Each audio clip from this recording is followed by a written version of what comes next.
So, if you've never heard of the concept of attachment styles in relationships, it is one of the most transformative things that you can know because our attachment style affects our romantic relationships and even our family and friendships as much or more than just about anything else. Every single person has an attachment style, and there are four major attachment styles. And in today's video, I am going to talk to you a little bit about the fearful avoidant attachment style, also known as the disorganized attachment style. We will talk about how this attachment style comes about. We will talk about some different characteristics and traits of this attachment style. And at the end of this, I will share with you something that you can do now to take action if you want to change or transform some of these patterns.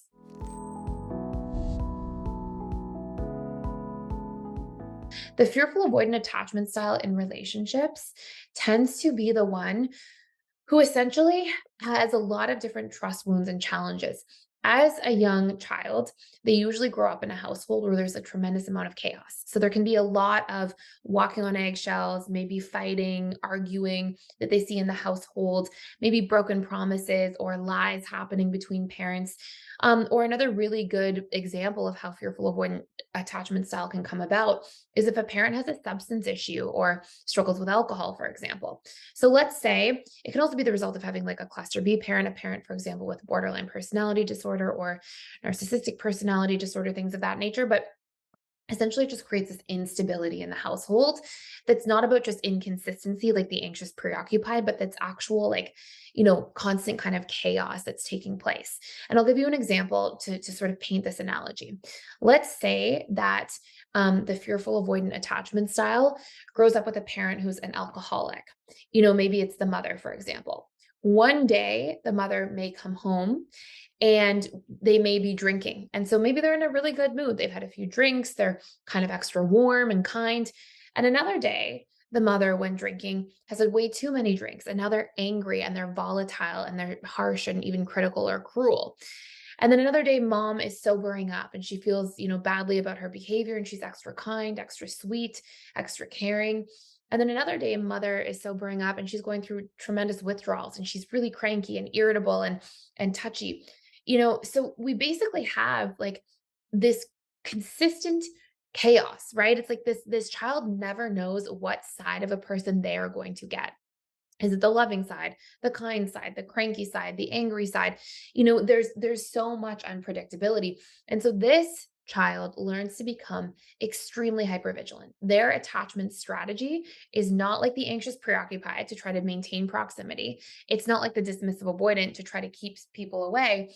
It's instead to read between the lines very consistently, to notice every change in micro expressions, body language, tone of voice, to try to read between the lines so they can assess what's going on and how they should be reacting.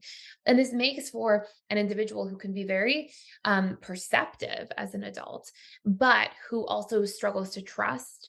They yearn for closeness because sometimes they see the good side of closeness. Like that example was sometimes mom in that case could be very loving to the child. But they also see the really painful side of closeness. So they have competing associations about the same thing. They think love is beautiful and something I want, and love is also pain and it's scary. And so they go hot and cold in relationships all the time. They give very mixed signals because their messaging about love to begin with has been programmed with all sorts of mixed signals. So their relationship to relationships is full of mixed signals, meaning that they are inevitably going to be giving mixed signals to others. So we'll see the fearful avoidant sometimes be very hot and cold. They're sort of like, hey, come closer, come close. And then you get really close and they're like, stay back. So there can be a lot of intermittent reinforcement, which interestingly enough is actually what gamblers become addicted to in gambling dynamics. It can be sort of addictive to be around somebody who's constantly intermittent reinforcing, even if they don't mean for that to be. So if you're not familiar and you're new to this, please feel free to take the attachment style quiz down below. We have a free quiz that will give you your personalized report. It will let you know everything about your attachment style.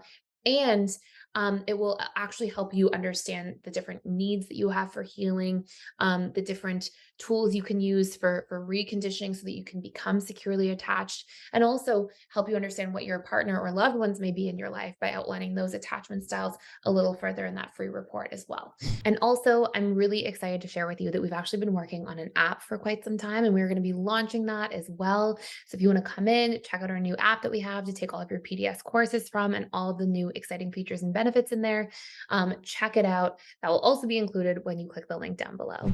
So please feel free to check it out. Thank you so much for watching. If you're enjoying this channel and if you want to do a much deeper dive into everything love style, attachment style related, please consider subscribing. I put almost daily videos out here, just all about the subconscious mind, personal development, but especially related to attachment styles and relationships. Thank you so much for watching.